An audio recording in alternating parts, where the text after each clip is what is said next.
aconteceu para que se cumprisse a Escritura, que diz: não quebrarão nenhum dos seus ossos.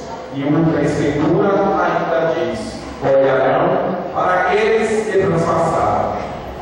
Depois disso, José de Arimateia, que era discípulo de Jesus, mas às escondidas por medo dos judeus, pediu a Pilatos para tirar o corpo de Jesus. Pilatos consentiu. Então, José veio tirar o corpo de Jesus. Chegou também Nicodemos, o mesmo que antes tinha ido de noite encontrar-se com Jesus. Levou uns 30 quilos de perfume, feito de mirra e aloés. Então, tomaram o corpo de Jesus e envolveram com os aromas em faixas de linho, como os judeus costumavam sepultar. No lugar onde Jesus foi crucificado, havia um jardim, e no jardim um túmulo novo, onde ainda ninguém tinha sido sepultado, por causa da preparação da Páscoa. E como o túmulo estava perto, foi ali que colocaram o corpo de Jesus. Palavra da salvação.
Eu já vi em outros momentos que, enquanto se narrava a paixão, algumas pessoas mais envolvidas acabavam chorando, sentindo a dor, o sofrimento, o peso da cruz, e desejando ardentemente que tudo fosse diferente. Meus queridos irmãos e irmãs, Deus também queria que tudo fosse diferente. Jesus também sofreu, ele também sentiu dor, ele também chorou. Mas aquilo tudo era preciso que acontecesse, porque ele estava focado na aprovação da nossa vida. Eu creio que essa atitude de Jesus, ela nos leva também a compreender que ainda hoje, como homens e mulheres de fé que somos, como pessoas que trazem consigo também esse desejo de salvação, nos tornamos também sensíveis às dores, às angústias, dos sofrimentos de tantos irmãos e irmãs. Nós somos capazes de nos compadecer e sofrer com Jesus, mas muitas vezes nos tornamos insensíveis diante da dor e do sofrimento do irmão. Nós temos visto nesses últimos dias, desse tempo da Quaresma, o apelo que nos foi feito pela igreja de rezarmos e lutarmos contra o tráfico humano.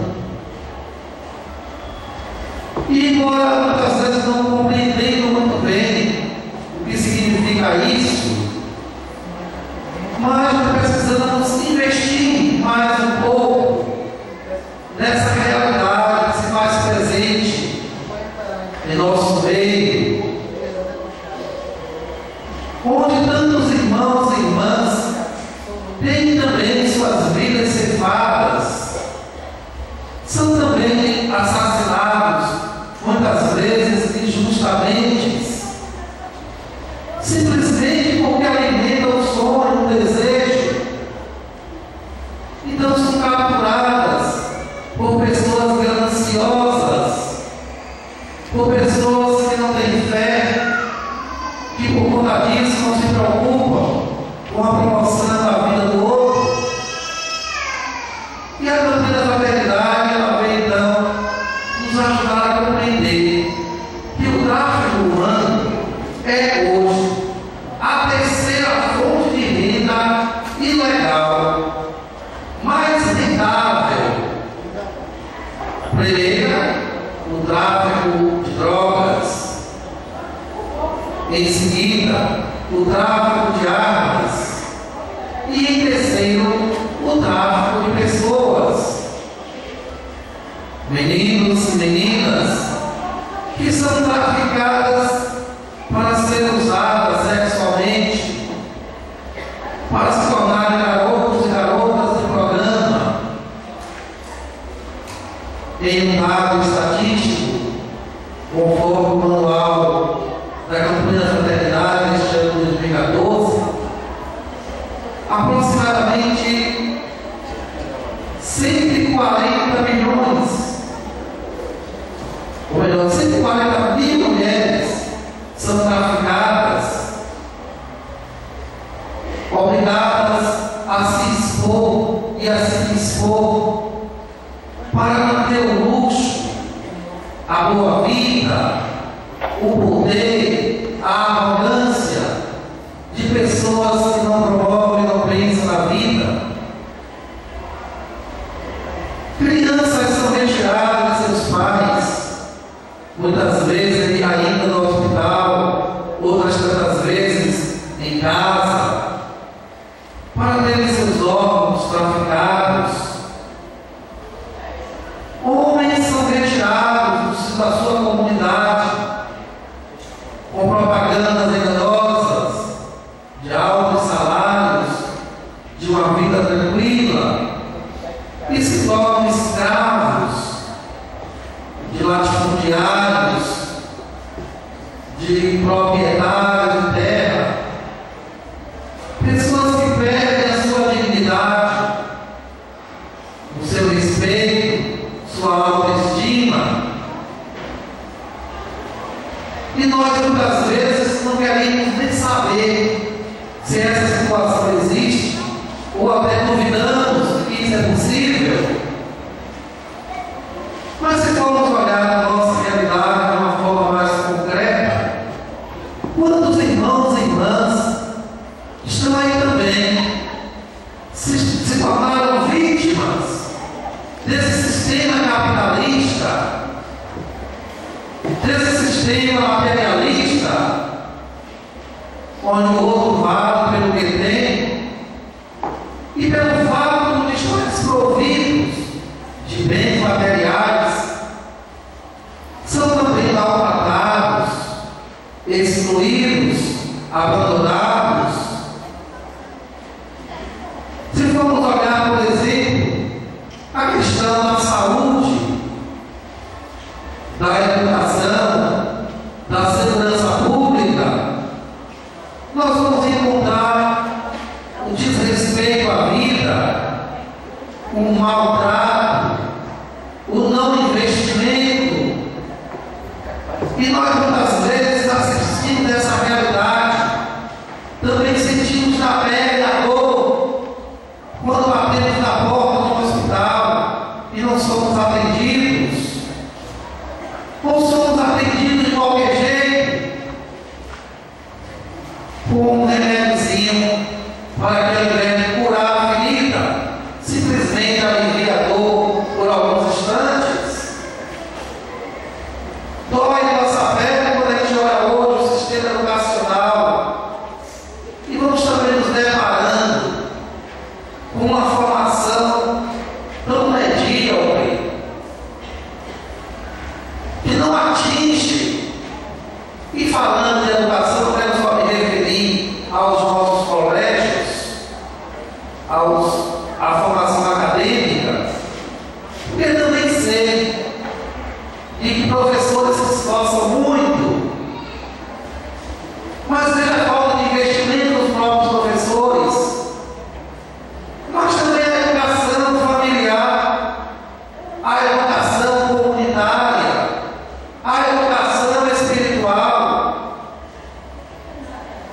E por conta dessa má formação da pessoa humana, a gente vai vendo também o maltrato, a vida se levando de qualquer jeito, as consequências totalmente contrárias à vontade de Deus, o motivo de uma vida desenfreada. E nós estamos assistindo tudo isso e vendo que por conta disso sofremos mais, sentimos mais a dor da exclusão, do abandono, e vamos construindo uma sociedade onde manda e pode quem tem, quem detém poder, quem tem uma situação financeira mais elevada. Mas esses são os poucos, é a minoria, porque na contramão a grande maioria, uma massa desse povo, vive realmente na miséria, se sujeitando a uma Bolsa Família de alguns poucos reais, e isso vai apagando de nossa mente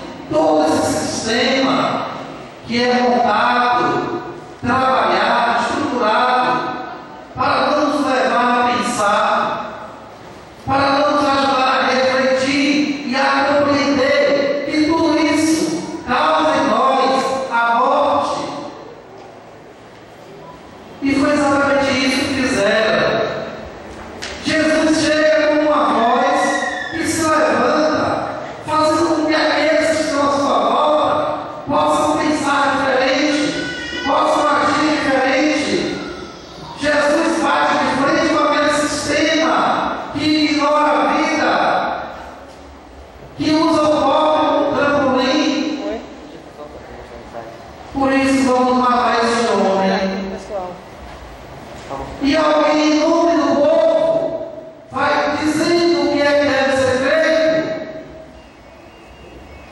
E nós, muitas vezes, vamos também nos silenciando, vamos também permitindo a corrupção, vamos deixando que as coisas aconteçam e não sabemos lutar pelos nossos direitos.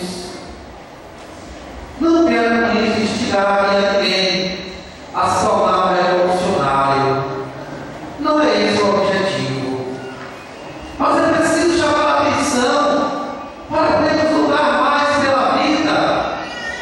Não podemos admitir tanto desrespeito, tanta falta de valorização, tanta incompreensão para com a vida, para com a pessoa que é a imagem e semelhança de Deus.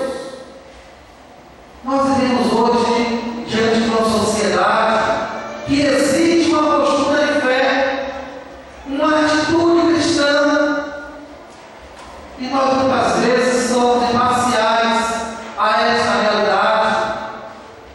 Muitas vezes desconhecemos até essa estrutura, e o pior, ainda vamos alimentando e apoiando aqueles e aquelas que se colocam em um dado momento contra nós e pensam na nossa destruição.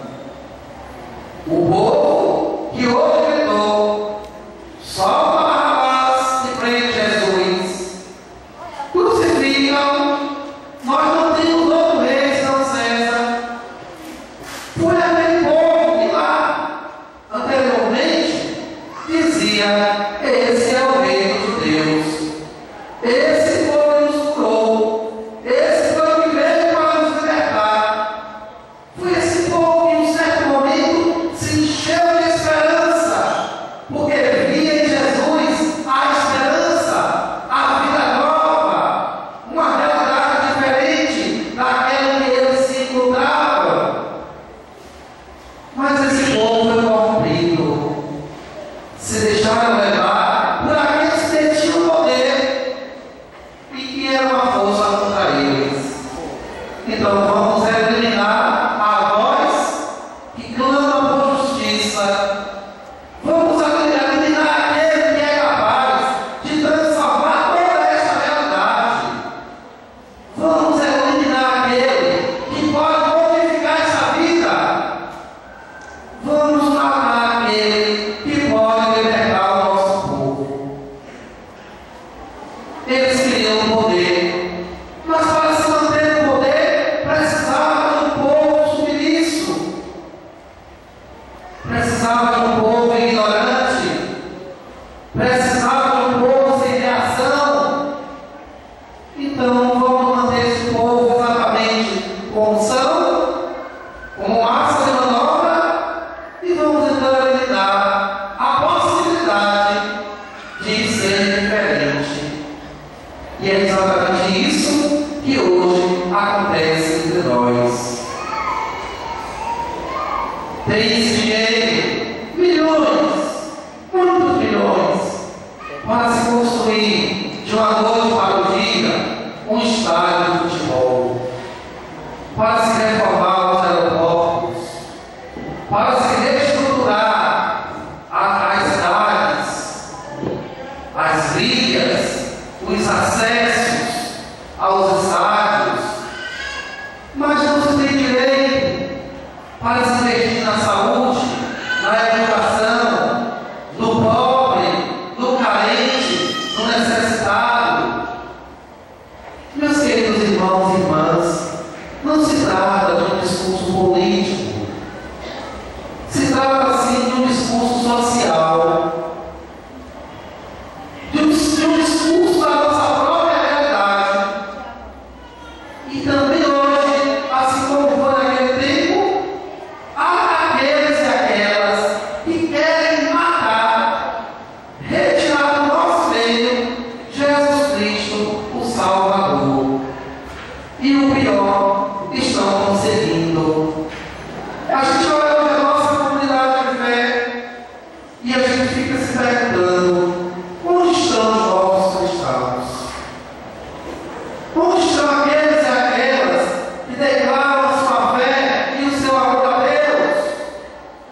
E quando as pessoas que passam a Quaresma, a Semana Santa, o ano, a vida, sem se encontrar com Jesus, sem beber desta fonte salvadora, sem ir ao encontro desta salvação, pessoas que já se tornaram escravas, que já foram corrompidas e que por isso se distanciaram de Deus, já não são capazes de reconhecer o valor e a importância de Deus na sua vida.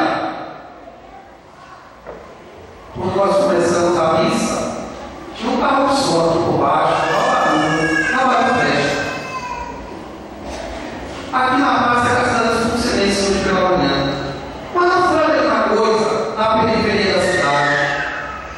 Nos bares, a cachaça rolou solta, a festa, a farra, a diversão e o clima de espiritualidade que deve ser vivido nesse dia fica então para poucos. É claro, eles não são obrigados e nós não temos poder de obrigá-los a desligar seu som, a desistir de sua festa e de sua farra. Os obrigados são aqueles que têm fé, são aqueles que foram capazes de se colocar ao lado de Jesus e de que reconhecem o valor e a importância desse dia para nós. Meus queridos irmãos e irmãs, quando morre alguém em nossa família, a tendência é ficarmos abatidos, entristecidos, cabisbaixos. Muitas vezes não temos nem reação, nem força física nem psicológica para lutarmos pela vida. E alguns até acham que não vale a pena mais viver. E alguns ainda desistem da vida. A morte de Jesus é diferente. Não é para que nós cristãos ficamos abatidos, entristecidos, cabisbaixos.